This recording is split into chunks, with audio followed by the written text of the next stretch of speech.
Hi friends, எல்லோரும் எப்படி இருக்கீங்க? நல்லா இருக்கீங்களா? இன்றைக்கி நான் என்ன போட்டிருக்கேன்னு பார்த்தீங்கன்னா, அதே தமிழ் வார்த்தை விளையாட்டுலேயே பார்த்தீங்கன்னா மொத்தம் ஒரு 4 கொஸ்டின் பேப்பர் போட்டிருக்கிறேன். 4 கொஸ்டின் பேப்பர் நிறைய போட்டிருக்கிறேன். கொஸ்டின்ஸ் நிறைய போட்டிருக்கேன் ஃப்ரெண்ட்ஸ். ஸோ மெதுவாக உட்காந்து படித்து பார்த்து ஆன்சரை கண்டுபிடிச்சி மறக்காமல் கமெண்ட் பாக்ஸில் கமெண்ட் பண்ணி அனுப்பிவிடுங்க ஃப்ரெண்ட்ஸ். ஓகே ஃப்ரெண்ட்ஸ், பாய்.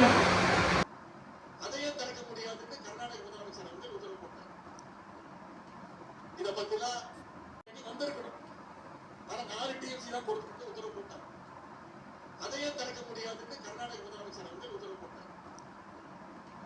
இத பத்திலாம் வந்திருக்கணும். ஆனா 4 டிஎம்சி தான் கொடுத்துட்டு உத்தரவு போட்டாங்க. அதையே திறக்க முடியாதுன்னு கர்நாடக முதலமைச்சர் உத்தரவு போட்டாங்க. இத பத்திலாம் வந்திருக்கணும். ஆனா 4 டிஎம்சி தான் கொடுத்துட்டு உத்தரவு போட்டாங்க. அதையே திறக்க முடியாதுன்னு கர்நாடக முதலமைச்சர் உத்தரவு போட்டாங்க. இத பத்திலாம் பார்த்துருப்பீங்க. தெற்காசி பக்கத்துல ஒரு நெல் கொள்முதல் நிலையத்துல நெல் முட்டைகள்லாம் தீப்பிடிச்சு எடுத்திருக்காங்க. பார்த்துருப்பீங்க. தெற்காசி பக்கத்துல ஒரு நெல் கொள்முதல் நிலையத்துல நெல் முட்டைகள்லாம் தீப்பிடிச்சு எடுத்திருக்காங்க. பார்த்துருப்பீங்க. தெற்காசி பக்கத்துல ஒரு நெல் கொள்முதல் நிலையத்துல நெல் முட்டைகள்லாம் தீப்பிடிச்சு எடுத்திருக்காங்க. அதுல இருந்து மக்களை எப்படி டைவர்ட் செய்யறது அப்படின்னா தினமும் யோசிக்கிறார். அதுல இருந்து மக்களை எப்படி டைவர்ட் செய்யறது அப்படின்னா தினமும் யோசிக்கிறார். அதுல இருந்து மக்களை எப்படி டைவர்ட் செய்யறது அப்படின்னா தினமும் யோசிக்கிறார். அதுல இருந்து மக்களை எப்படி டைவர்ட் செய்யறது அப்படின்னா தினமும் யோசிக்கிறார்.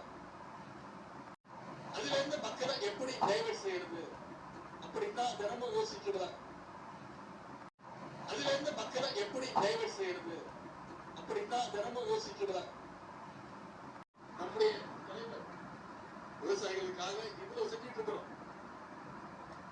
ஒரு பிரச்சனை வந்தா அதற்கு தீர்வு காட்டுறதுதான் ஒரு நல்ல அரசுடைய. நம்முடைய தலைவர் விவசாயிகளுக்காக இவ்வளவு செஞ்சுட்டு இருக்கிறோம். ஒரு பிரச்சனை வந்தா அதற்கு தீர்வு காட்டுறதுதான் ஒரு நல்ல அரசுடைய. நம்முடைய தலைவர் விவசாயிகளுக்காக இவ்வளவு செஞ்சுட்டு இருக்கிறோம். ஒரு பிரச்சனை வந்தா அதற்கு தீர்வு காட்டுறதுதான் ஒரு நல்ல அரசுடைய